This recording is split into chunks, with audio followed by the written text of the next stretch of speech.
नमस्कार, मी पंजाब डक आज आहे त्यातल्या शेतकऱ्याला अंदाज देणार आहे।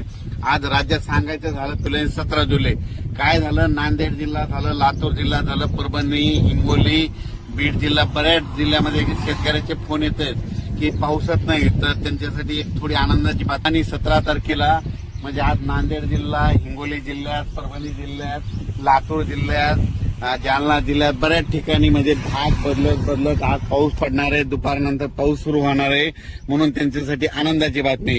ज्यांचं पीक सुकायले त्यांना जीवदान ठरणार आहे, म्हणून हा अंदाज लक्षात घ्यायचा। आणि राज्यात मात्र 18 तारखेच्या नंतर परत काय होणार आहे, आंध्र प्रदेश, तेलंगणामध्ये पाऊस सुरू होणार आहे। त्याच्यामुळे त्यामध्ये नांदेड जिल्हा, लातूर जिल्हा, सोलापूर, धाराशिव या भागामध्ये परत पुन्हा पाऊस वाढणार आहे। बीड जिल्ह्यात, परभणी जिल्ह्यात, कारण की या भागामध्ये राज्यात सगळीकडे पाऊस पडला, फक्त ह्या 5-7 जिल्ह्यामध्ये पाऊस कमी आहे। या सगळ्या शेतकऱ्यांचं कापसं सुकायले, सोयाबीन सुकायले, बाकी राज्यात इतरत्र सगळीकडे पाऊस आहे। फक्त परभणी जिल्हा झालं, जालना जिल्हा, नांदेड जिल्हा, बीड जिल्हा, धाराशिव, लातूर, नगर जिल्ह्याचा काही भाग, कडाष्टीचा काही भाग या जिल्ह्यामध्ये पाऊस कमी आहे। तर त्यांच्यासाठी खास करून आज आनंदाची बातमी, 16-17 तारखेच्या दरम्यान तुम्हाला वेगवेगळ्या भागामध्ये विखुरलेल्या स्वरूपाचा पाऊस पडणार आहे, पण पिकाला मात्र जीवदान ठरणार आहे, म्हणून हा लक्षाचा।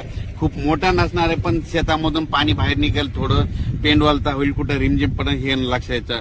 पण त्याच्यानंतर 20 तारखेच्या नंतर काय होणार आहे, 18 तारखेच्या नंतर, 18 जुलैच्या नंतर काय होणार आहे, आंध्र प्रदेश, तामिळनाडू, केरळ, कर्नाटक तिकडे पाऊस सक्रिय होणार आहे। त्याच्यामुळे परत म्हणजे सीमाला, महाराष्ट्राची सीमा लगत कोणते, लातूर, अक्कलकोट, सोलापूर जिल्हा, त्याच्यानंतर जत तालुका, धाराशिव, लातूर, बीड, परभणी या भागात परत मग 18च्या नंतर परत पावसाला पोषक वातावरण होणार आहे। आणि मात्र जुलैच्या मात्र शेवटच्या आठवड्यात राज्यात परत मोठा पाऊस येणार आहे, आणि तो सगळ्यात जास्त पूर्व विदर्भात पडणार आहे, पश्चिम विदर्भात पडणार आहे, आणि त्याचा पाऊस पुन्हा मराठवाडा इकडे येणार आहे। त्याचा आपण व्हिडिओ नंतर देऊ। पण राज्यात मात्र सध्या तरी आता म्हणजे आज 16 जुलैला